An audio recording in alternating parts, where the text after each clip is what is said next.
Bonjour à toutes et à tous. C'est une grande joie d'être parmi vous aujourd'hui en ce jour de Pentecôte, si important pour l'Église. Et nous voulons nous souvenir au travers de notre louange, au travers du message et aussi durant la Sainte Seine que nous allons célébrer aujourd'hui, nous voulons nous souvenir de l'importance de ce jour pour l'Église, ce jour où l'Esprit est venu, l'Esprit promis par Jésus, ce consolateur qu'il nous avait promis. Alors nous voulons nous souvenir de ça aujourd'hui. Comme Daniel l'a indiqué, nous allons débuter aujourd'hui une série sur Jacques qui va se diviser en 6 parties sur juin et juillet. Donc ce sera moi le prédicateur pour la plupart des célébrations, mais nous aurons aussi Robin Rive qui viendra nous parler fin juin et Daniel de Lille qui sera là avec nous fin juillet également pour un des chapitres. Et David, si tu peux, voilà. Donc aujourd'hui, nous allons commencer par une petite introduction sur l'épître de Jacques et nous allons regarder les versets 1 à 18 du chapitre 1 qui parlent des épreuves et des tentations. Alors, l'épître de Jacques, ce n'est pas forcément une épître qui se réfère directement à l'événement de la Pentecôte, mais vous verrez qu'au travers de l'épître, il y a effectivement l'action de l'Esprit dans l'Église qui est très présente. La semaine prochaine, juste revenir, merci. La semaine prochaine, nous parlerons du chapitre, la fin du chapitre 1 et le début du chapitre 2 qui traite de la mise en pratique de la parole. Ensuite, le 19 juin, la foi et les œuvres, ça sera Robin Rive justement. Le 3 juillet, la question de la langue et de la sagesse, le contrôle de la langue aussi, dont parle Jacques. Le 10 juillet, les attitudes mondaines, un thème très important chez Jacques. Et finalement, Daniel de Lille, le 17 juillet, nous rendra visite pour les exhortations finales et le chapitre 5. Alors sans plus attendre, je commence par cette introduction. Alors déjà, Jacques, plusieurs Jacques. Il faut savoir, on se pose la question de savoir qui est ce Jacques qui a écrit cette épître dans la Bible. Alors déjà, Jacques, c'était un nom à l'époque, au temps de Jésus, c'était un nom très courant parce que Jacques, c'est Jacob. C'est évidemment le patriarche des 12 tribus d'Israël. Donc c'était un nom à l'époque de Jésus où beaucoup de gens portaient le nom de Jacob ou de Jacques. Donc ce n'est pas surprenant de voir que dans la Bible, on a plusieurs Jacques qui apparaissent. Alors on a déjà, parmi la liste des apôtres, qui est dans Luc notamment, vous avez Jacques, fils de Zébédée, le frère de Jean, qu'on appelle aussi Jacques le Majeur, qui apparaît un des apôtres. Et c'est lui d'ailleurs qui a donné naissance à la tradition catholique romaine, des pèlerinages de Saint-Jacques de Compostelle, etc. Des points d'interrogation autour de cette histoire. Mais en tout cas, c'est un des apôtres, voilà, ce Jacques, fils de Zébédée, frère de Jean. Et ensuite, il y a un deuxième Jacques qui est mentionné dans la liste des apôtres, c'est Jacques, fils d'Alphée. Et il y a très très peu d'informations sur ce deuxième Jacques dans la Bible. Et vous avez un troisième Jacques qui apparaît ensuite, qui est Jacques, évidemment, que vous connaissez, le frère qui est nommé frère du Seigneur dans la Bible, frère du Seigneur Jésus, qui est aussi l'évêque de Jérusalem, ou le responsable de la jeune église de Jérusalem, et qui apparaît fréquemment dans Actes, notamment dans la conférence de Jérusalem, quand il doit traiter de sujets théologiques. Donc il a une position assez prominente. D'ailleurs, selon Paul, il est apôtre. Paul nous dit dans Galates 1,19 que ce Jacques de Jérusalem est apôtre. Alors voilà, nous avons un petit peu ces 3 Jacques qui apparaissent dans la Bible et on n'est pas trop sûr en fait pour savoir qui vraiment, est-ce que c'est un de ces 3 Jacques qui a écrit l'épître ou est-ce que c'est encore un autre. Je peux passer au prochain. Voilà, on a ces 3 Jacques. Et alors, il y a certaines théories, et on ne va pas trancher ce débat aujourd'hui, ce n'est pas le but, mais c'est juste pour vous montrer en fait les théories qui existent. Il y a une théorie qui dit qu'éventuellement, la personne de Jacques le Juste, ou Jacques frère de Jésus, comme il est appelé aussi des fois Jacques le Juste, que ce Jacques le Juste serait en fait la même personne que Jacques, fils d'Alphée. Parce que le terme frère dans la Bible, adelphoi, ça peut aussi vouloir dire cousin. Et en fait, ça voudrait dire qu'éventuellement, Jacques, fils d'Alphée, pourrait être ce Jacques le Juste de Jérusalem. Alors voilà, beaucoup de débats parmi les historiens et théologiens sur ce sujet. Comme je vous ai dit, on ne va pas trancher ce débat aujourd'hui, ce n'est pas le but. on va simplement essayer de voir qui a peut-être écrit cette épître de Jacques. Et la probabilité, c'est quand même que, à mon avis, et parmi les commentateurs aussi, que ça serait probablement quand même Jacques le Juste, celui de Jérusalem, qui aurait écrit cette épître, parce qu'on voit l'importance des questions de pratique de la foi qui ressortent dans cette épître de Jacques, et c'est aussi ces éléments-là qui ressortent dans le caractère de Jacques le Juste qui est décrit dans Actes et aussi dans Galates 2.12. On retrouve un vocabulaire similaire dans l'épître de Jacques, similaire à la lettre qu'il écrit dans le cadre de la conférence de Jérusalem, quand il y a ce débat théologique. On retrouve un petit peu le même vocabulaire, et on voit que Jacques utilise vraiment un ton autoritaire, puisque dans l'épître de Jacques, il utilise 46 fois l'impératif. Donc il a vraiment un ton autoritaire, comme si ça donne vraiment l'impression qu'il était le pasteur de cette église de Jérusalem et qui s'adresse à ses paroissiens qui sont maintenant dispersés à travers le monde. Et si donc Jacques le Juste de Jérusalem est l'auteur, ça veut dire que cette lettre a été écrite probablement avant l'an 62. Et selon certaines théories, même éventuellement avant l'an 50, ce qui en ferait en fait une des lettres les plus anciennes de la Bible. Voilà, donc ça c'est pour l'introduction et pour le cadre. Qui sont les destinataires de cette lettre? Alors il nous le dit, Jacques, dans son premier verset de l'épître, il s'adresse aux 12 tribus dispersées. Donc c'est le mot diaspora, donc c'est cette diaspora des Israélites dispersés dans le monde, probablement suite aux persécutions auxquelles ils devaient faire face, suite aux différents martyrs de la jeune Église, le martyr d'Étienne que vous connaissez et tous les autres martyrs. Donc, ces Juifs chrétiens étaient persécutés, ils ont probablement été forcés à quitter Jérusalem suite à ces persécutions. Et Jacques, en tant que chef ou responsable de cette communauté de Jérusalem, s'adresse donc en quelque sorte à ses paroissiens avec les recommandations qui vont suivre. Donc les motifs de sa lettre, il dit que, voilà, on voit très clairement que les destinataires de la lettre étaient persécutés, qu'ils étaient opprimés. On voit que leur vie spirituelle avait une tendance à devenir un petit peu superficielle. On voit que des pratiques discriminatoires, notamment entre riches et pauvres, commençaient à apparaître au sein de l'Église. Et on voit aussi une tendance à adopter des attitudes mondaines. Et ça, on verra ça au chapitre 4 en détail.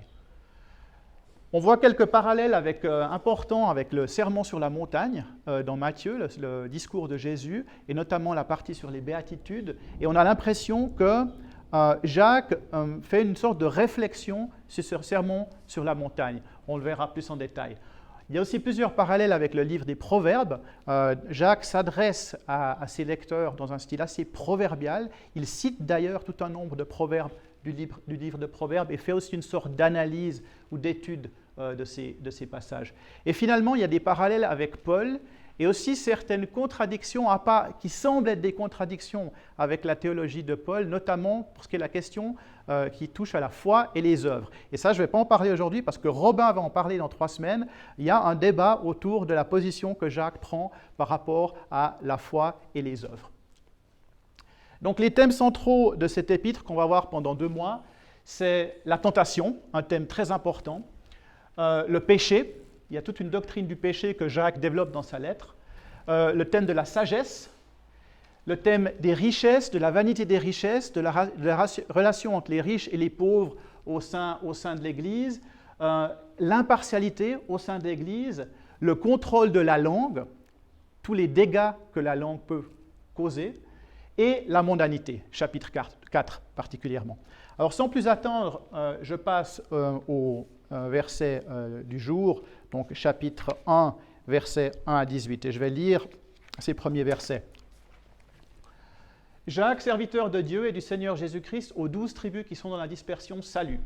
Mes frères, regardez comme un sujet de joie complète les diverses épreuves auxquelles vous pouvez être exposés, sachant que l'épreuve de votre foi produit la patience. Mais il faut que la patience accomplisse parfaitement son œuvre, afin que vous soyez parfaits et accomplis, sans faillir en rien. Si quelqu'un d'entre vous manque de sagesse, qu'il la demande à Dieu, qui donne à tous simplement et sans reproche, et elle lui sera donnée. Mais qu'il la demande avec foi, sans douter, car celui qui doute est semblable au flot de la mer, agité par le vent et poussé de côté et d'autre. qu'un tel homme ne s'imagine pas qu'il recevra quelque chose du Seigneur. C'est un homme irrésolu, inconstant.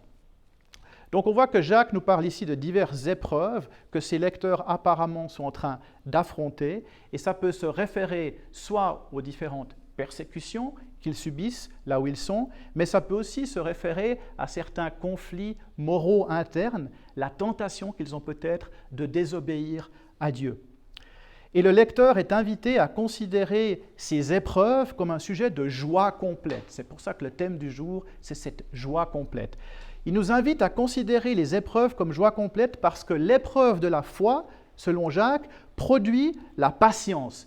Et le mot pour la patience dans la Bible, c'est un mot en grec hypomonène qui en fait pourrait être traduit plutôt par persévérance ou ténacité de foi. Et dans certaines traductions, vous avez d'ailleurs plutôt le mot persévérance qui apparaît. Donc l'épreuve de votre foi, les défis auxquels vous êtes soumis, vous amènent en fait à la patience, à la persévérance, à la ténacité et à votre croissance spirituelle finalement. Et c'est ça qu'il communique à ses lecteurs. Et c'est intéressant de voir le parallèle avec ce que dit Paul dans Romains 5.3.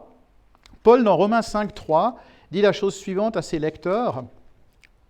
« Nous nous glorifions dans l'espérance de la gloire de Dieu, mais bien plus, nous nous glorifions même dans les tribulations, sachant que la tribulation produit la persévérance. » Donc il parle exactement du même sujet, les épreuves qui produisent la persévérance, la maturité, qui amène à la maturité du croyant. Et c'est pour ça qu'il dit un peu plus loin, Jacques, pour que vous deveniez parfaits et accomplis sans faillir en rien. Donc il parle ici vraiment de la croissance spirituelle du croyant durant sa vie.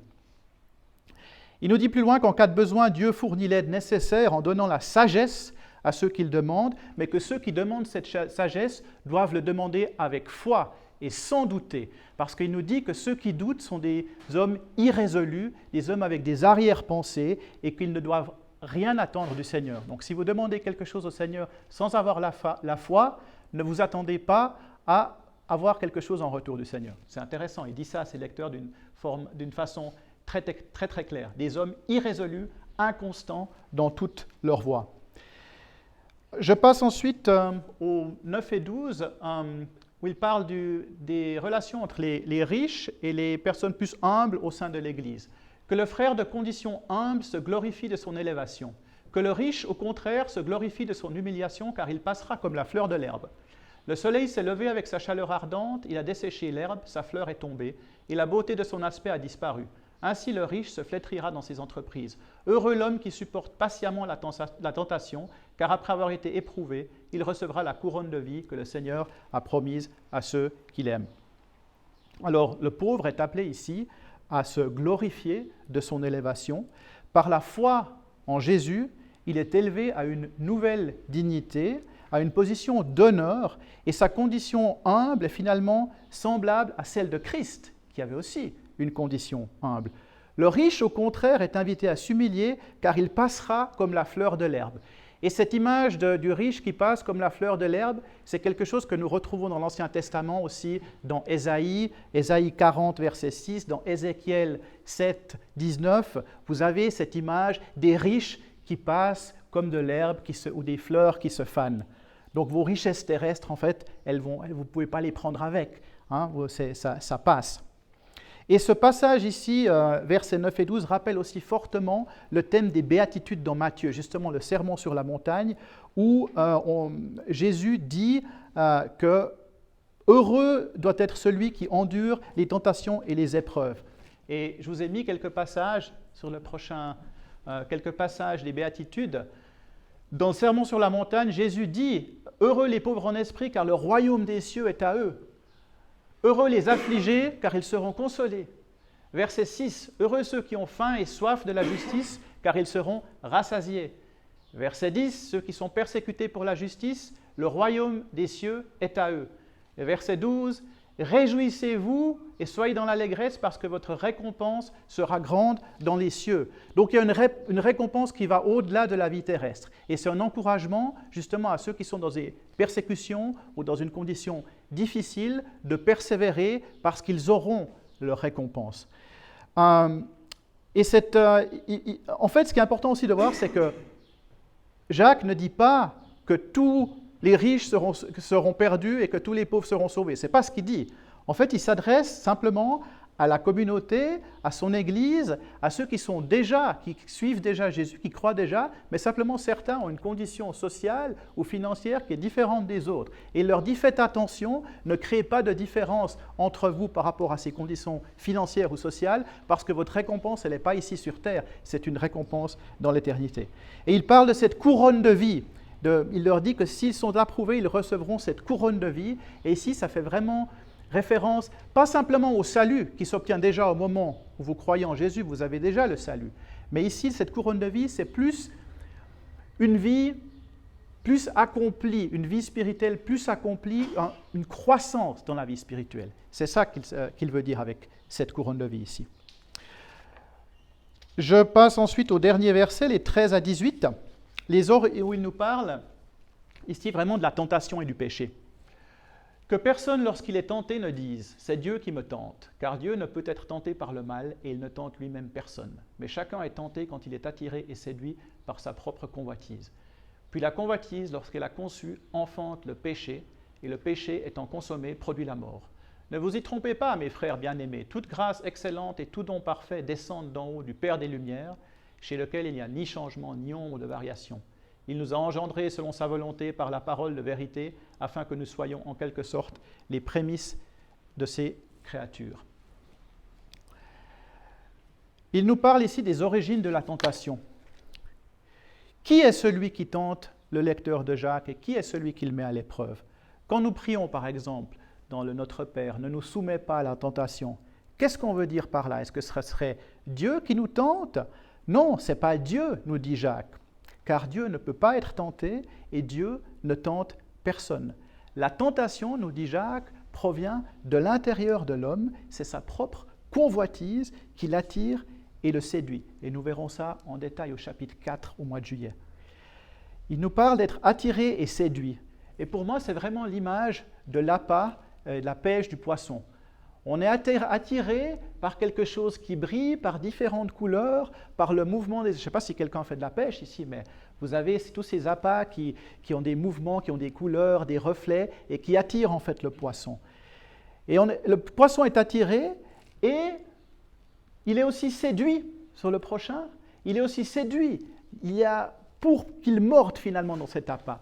Tout comme les lecteurs de Jacques étaient aussi attirés et séduits par différentes convoitises. Et le problème, nous dit Jacques, c'est que cette convoitise, elle entraîne le péché, donc de mordre vraiment dans le péché, et ce péché entraîne la mort. Voilà, conséquence, la mort. Et je dis, si tu es mort, tu es mort. Voilà, si tu mords, tu es mort. C'est ce qui arrive aux poissons. Alors, il nous parle de ça, donc de cette convoitise qui entraîne le péché, et ça, c'est un élément très important dans cet épître. Et il reviendra là-dessus dans les autres chapitres, notamment au chapitre 4. Il nous dit que Dieu est le Père des Lumières, donc ce n'est pas Dieu qui tente. Chez Dieu, il n'y a pas de changement, il n'y a pas d'ombre. Chez Dieu, il est pleinement bon, il est immuable, et tout don excellent et tout cadeau parfait vient de lui. Et il passe ensuite au verset 18, ça on a vu, verset 18 qui est vraiment très intéressant, où il nous dit que, voilà, il conclut en fait cette partie de sa lettre en disant « Il nous a engendrés, donc Dieu nous a engendrés selon sa volonté, par la parole de vérité, afin que nous soyons les prémices de ces créatures. » Alors il ne s'agit pas ici de la première création de l'homme dans la Genèse, mais bien de sa restauration spirituelle grâce au Christ. C'est la régénération de l'homme en Christ, la nouvelle naissance. Et le fait d'être les prémices de ces créatures ici souligne la dignité et les prérogatives particulières de ces élus. En effet, les prémices ou l'offrande effectuée sur les premiers fruits de toute récolte dans l'Ancien Testament était consacrée entièrement à Dieu afin de l'honorer. Et dans la Bible, ce titre de prémices ou de premier fruit est généralement attribué au peuple de Dieu, que ce soit Israël en tant que peuple consacré à Dieu en tant que prémisse de son revenu, dans Jérémie 2, verset 3, mais aussi appliqué à l'Église qui est décrite, et écoutez bien, l'Église qui est décrite comme l'assemblée des premiers-nés inscrits dans les cieux. Hébreux 12, 23, l'Église est l'assemblée des premiers-nés inscrits dans les cieux.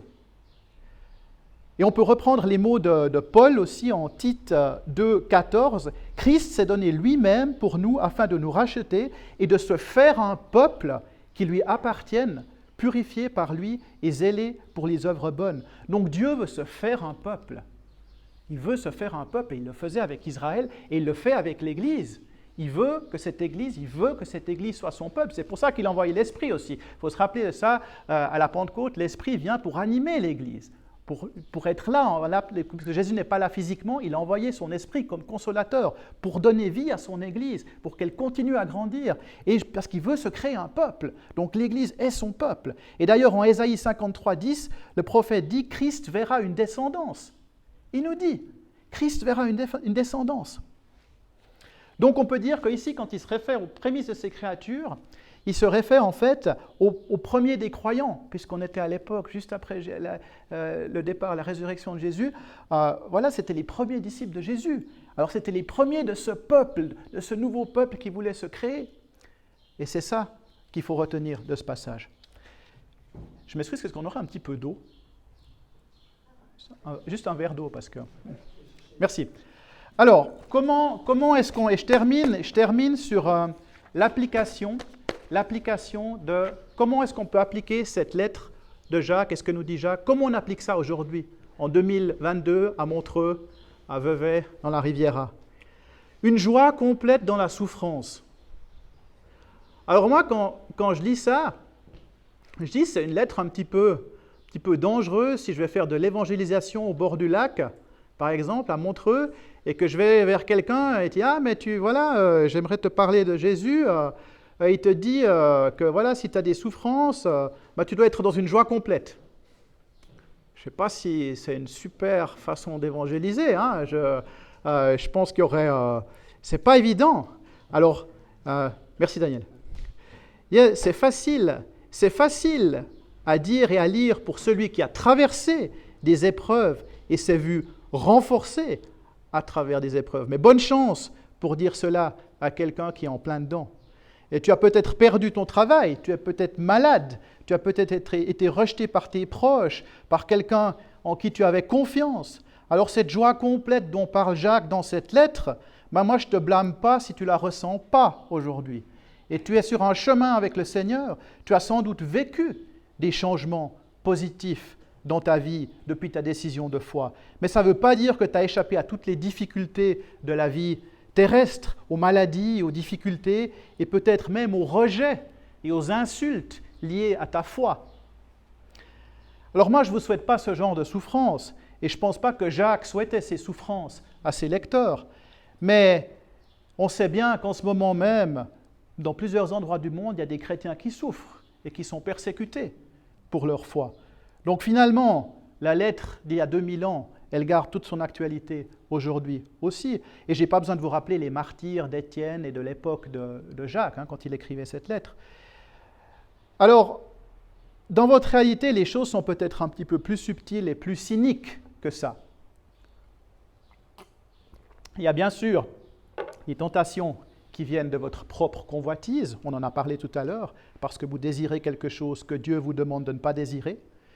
Mais vous avez peut-être aussi vécu ces attaques qui viennent de nulle part, justement alors que vous êtes en train d'essayer de faire les bonnes choses, de faire le bien. Et là, à ce moment-là, paf, vous vous faites attaquer. Moi, j'ai un exemple qui m'est arrivé assez récemment. J'étais parti dans un pays pour un projet de mission. On avait bien bossé avec l'équipe, on avait fait de bons contacts, super réunion, tout allait bien. Et puis un soir, je vais boire un café dans un restaurant, quartier normal, ce n'était pas un quartier à risque, rien du tout. Je pose mon téléphone sur la table, juste à côté de moi, pas de problème. Il y a une moto qui arrive, qui monte sur le trottoir, qui me pousse, qui prend mon téléphone, qui part avec. Perdu le téléphone avec toutes les données, tous les contacts qui avaient été faits. Puis là, je dis, mais Seigneur, mais pourquoi ? Pourquoi ça arrive à ce moment-là? J'étais en train d'essayer de faire quelque chose de bien là, avec ma vie. J'étais en train d'essayer de faire quelque chose. Puis paf, tu m'attaques et puis tu me piques mon téléphone. Et puis je suis là, j'ai plein de problèmes. J'ai passé 3 jours à essayer de changer tous mes mots de passe et trouver un nouveau téléphone, reprendre contact. Donc, ces choses, on ne comprend pas. Ces attaques ne sont pas méritées, elles sont injustes. Et j'ai mon ami pasteur qui me dit justement quand ça arrive, mais t'inquiète pas parce que ce n'est pas toi qui as commis l'injustice. C'est celui qui t'a piqué le téléphone. Je dis, ok, alors sois joyeux. Mais, mais ça résonne avec Jacques qui vous dit, oui, c'est bien, vous êtes dans les tourments, soyez complètement joyeux. Alors tu as peut-être envie de répondre à Jacques et à Paul et aux autres en leur disant, mais c'est bien gentil les gars, merci d'avoir pris le temps de m'écrire, mais c'est quand même moi qui ai eu tous les problèmes et toute la souffrance à gérer. Et ces attaques, elles ne me rendent pas joyeuse, elles me font quand même mal. Alors soyons honnêtes avec nous-mêmes. Si tu as perdu ton travail, si tu es atteint d'une maladie, si ta famille a coupé le contact avec toi, si ton mari t'a quitté, si tes enfants ne te parlent plus, si on t'a frappé, si les gens se moquent de toi, eh bien, tu n'es pas joyeux quand tu y penses. Tu as mal. Et même si tout ça s'est arrivé il y a 10 ans, tu as peut-être encore mal quand tu y penses. Alors soyons honnêtes avec nous-mêmes. Mais moi, je veux te dire une chose aujourd'hui. Tu as le droit d'avoir mal. Tu as le droit d'avoir mal et tu as le droit de souffrir et de ne pas sentir cette joie complète. Et tu n'as pas de honte à avoir. Au contraire, Christ a souffert aussi, et il a été triste aussi, et je veux te dire qu'il comprend parfaitement ta souffrance. Il comprend parfaitement ta souffrance, que tu ne sentes pas cette joie complète. Mais ce que Jacques dit, c'est qu'au travers des souffrances, il faut que tu gardes ton espérance en Christ et que tu persévères dans ta foi, afin que l'œuvre parfaite soit accomplie en vous par cette ténacité spirituelle. Il s'agit ici réellement de votre croissance spirituelle. On pourrait faire le contraire et croire en Dieu simplement quand tout va bien, dire « Seigneur, si tu me donnes du bon, je continue à croire, mais sinon je m'en vais. » Ce n'est pas ça la foi. Si tu veux suivre Jésus, tu dois le suivre aussi pendant les épreuves et garder ton regard fixé sur lui. Alors ce que Jacques veut te dire et ce que le Seigneur veut te dire par joie complète n'exclut pas les souffrances, mais il considère comme joie l'obtention de la persévérance et le perfectionnement de ta foi au travers de ces épreuves. Tu t'accomplis en tant que disciple de Christ. Et d'ailleurs, si on t'a dit que suivre Jésus était facile et sans encombre, ce n'est pas vrai, parce que la Bible te dit dans Luc 14, 25 et dans Romains 12, 1 qu'il y a un coût. Il y a un coût pour suivre Jésus, mais il y a aussi une récompense, et c'est cette couronne de vie, justement, dont Jacques parle, c'est cette croissance. Et je termine sur les prémices de ces créatures dont Jacques parle. Je ne vais pas parler des riches et des pauvres, parce qu'on va en parler plus en détail la semaine prochaine. Donc j'aimerais parler et finir sur la question des prémices de ces créatures. Si tu es en Christ, tu es au bénéfice d'un honneur tout particulier. Tu as été appelé et tu as répondu. C'est très bien. Mais il faut se souvenir de l'importance de cette nouvelle vie, de cette nouvelle naissance. En effet, si on a été engendré, puisque Jacques nous dit qu'on a été engendré, si nous avons vécu une nouvelle naissance, c'est bien parce qu'il fallait qu'on soit régénéré.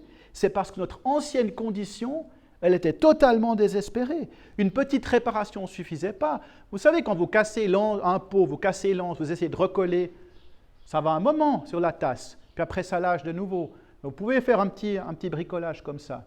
Mais ici, il parle de quelque chose qui était complètement pourri. Il parle d'une situation, vous avez dans Lévitique cet exemple de la lèpre des maisons. Vous avez peut-être lu ça. Vous avez des maisons qui avaient ce qu'on appelle la lèpre des maisons et qu'il fallait complètement détruire parce que dans certains cas, on ne peut plus rien construire. Apparemment, il s'agit de...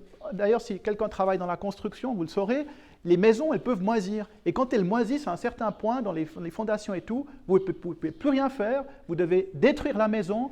Et je vois des gens sourire, donc je pense qu'il y a des cas concrets. Vous devez détruire les maisons, vous ne pouvez plus les construire. Il faut reconstruire complètement, il faut tout raser. Et c'est un peu ça dont il parle ici. C'est des dégâts tellement profonds que la seule possibilité est de détruire et reconstruire. Alors moi, je ne sais pas comment ça s'est passé chez vous, mais moi, je me souviens, il y a 10 ans, avant de connaître Jésus, mais j'étais complètement fichu. Et je dis fichu pour ne pas dire un mot plus fort. J'étais démoli, j'étais détruit, et la seule issue pour moi, c'était une nouvelle naissance, une régénération totale de qui j'étais. Car je vivais dans le péché, mais je ne savais même pas ce que c'était le péché. Je ne savais pas ce que c'était. Parce que j'étais totalement ignorant de la parole de Dieu. Et je lui rends grâce parce qu'il m'a ouvert les yeux et parce qu'il m'a permis de voir à quel point ma condition était sans espoir et sans issue autre que la mort.